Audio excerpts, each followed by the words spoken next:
forget everything you learned in school about the ancient Egyptians. According to alternative researchers such as Randall Carlson, the official historical narrative has nothing to do with the historical truth. According to Carlson, the controversial American claims to have discovered how the monumental pyramids of Giza were really built. And the Egyptians did not use the often-cited copper tools, ramps, and ropes, but rather a miraculous technology that we cannot even dream of today.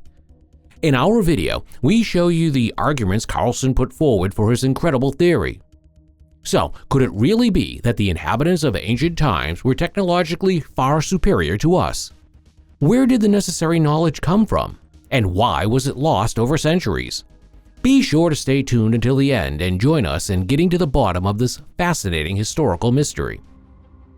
Researchers such as Randall Carlson take a slightly different view of the past than conservative historians.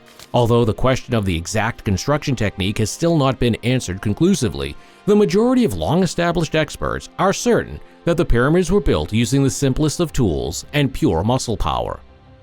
There is no doubt that these stone colossi still leave us speechless today.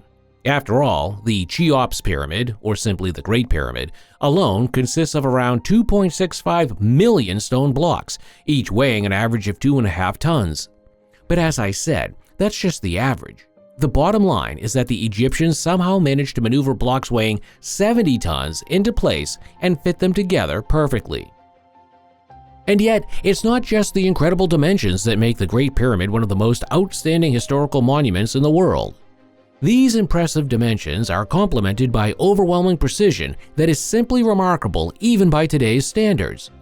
Just think about it.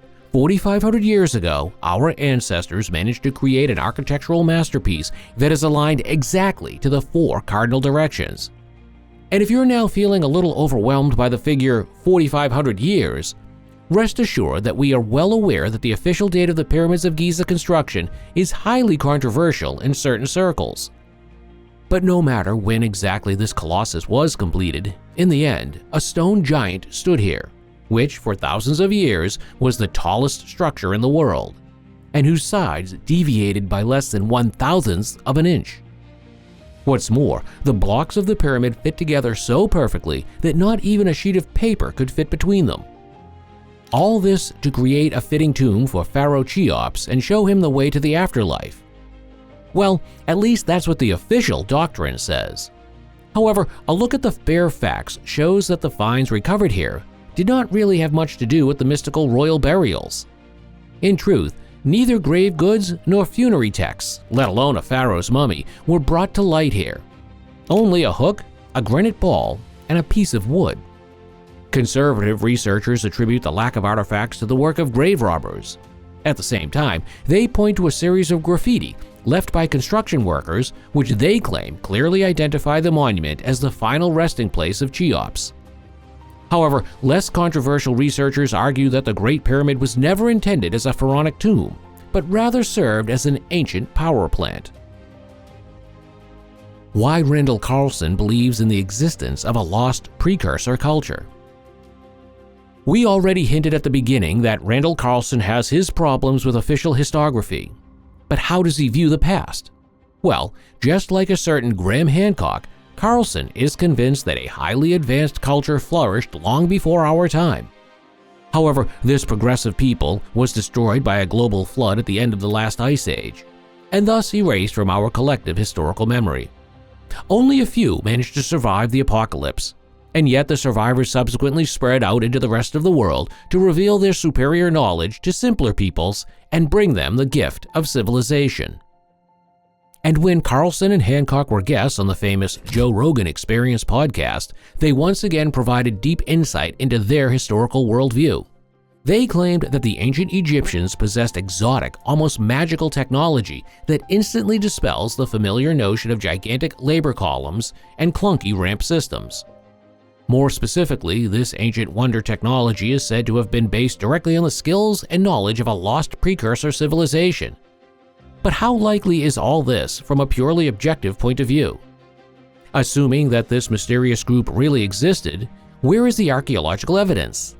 Why haven't any high-tech machines, building ruins, or even mundane everyday objects from this advanced civilization been found yet? Well, according to Carlson, only those who have failed to grasp the true extent of the devastating flood disaster can answer this question. He says, "People don't understand the entire surface of the planet was turned upside down back then. Let's imagine that we drop an atomic bomb on a city, and then another one, and then 10,000 or 20,000 years passed. What will we find? What were we even supposed to be looking for?" And as if this starting point weren't complicated enough, it becomes even more difficult to uncover traces of the lost predecessor culture when you're not even actively looking for them. Well, at least no one does so officially. But according to Carlson, there are indeed some professional researchers who are trying to bring the true historical reality back to light. However, since they are acting against the prevailing consensus of the rest of the scientific community, they prefer to carry out their controversial work behind closed doors. But that's not all. According to his own statements, Carlson claims to have personally exchanged information with this hidden group of experts on several occasions. And even though he doesn't want to reveal all the details, he does mention an ominous laboratory in the Maldives where the wondrous technologies of the past are currently being tested. Was this the secret technology of the Egyptians?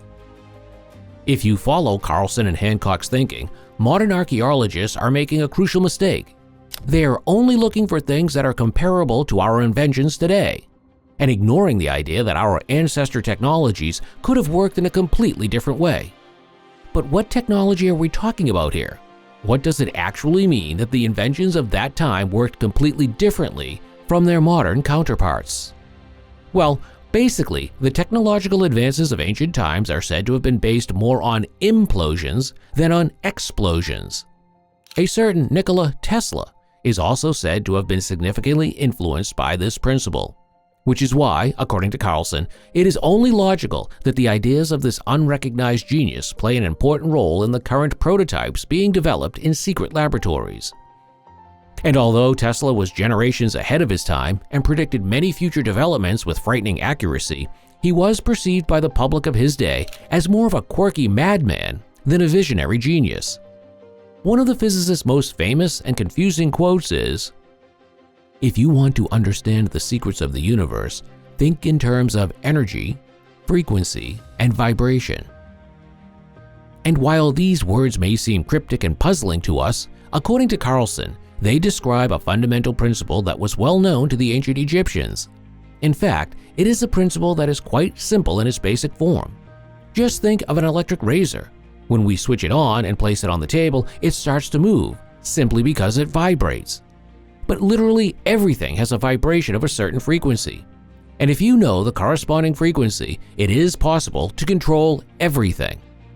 The ancient Egyptians understood this principle and put it into practice, using it to transport, process, and stack stone blocks weighing tons. To better illustrate the secret of this ancient knowledge inherited from a previous civilization, Carlson refers to a somewhat alternative diagram. The diagram details which elements have which frequencies and which vibration frequencies are associated with them. The numbers used in the diagram would catch our eye again and again in ancient traditions and lore, which is why it is at least questionable that this is a mere coincidence. Applied to our modern world, this ancient concept could dramatically change the technological face of our everyday lives. For example, in the form of engines powered by the so-called plasmoids. By definition, these would be donut-shaped clusters of protons and electrons which, once captured and brought into a suitable orbit, are capable of absorbing, storing, and releasing enormous amounts of energy. These amounts of energy would be contained in a structured electromagnetic containment field generated by the plasmoids themselves. In other words, plasmoids function like atomic batteries that can recharge themselves thanks to their ability to convert matter into clean, usable energy. But if this idea is actually more than just a crazy notion, the inventions based on it would completely transform not only our everyday lives, but also the market. According to Carlson, this is why the leading corporations would do everything in their power to block alternative technological paths in order to maintain their monopoly.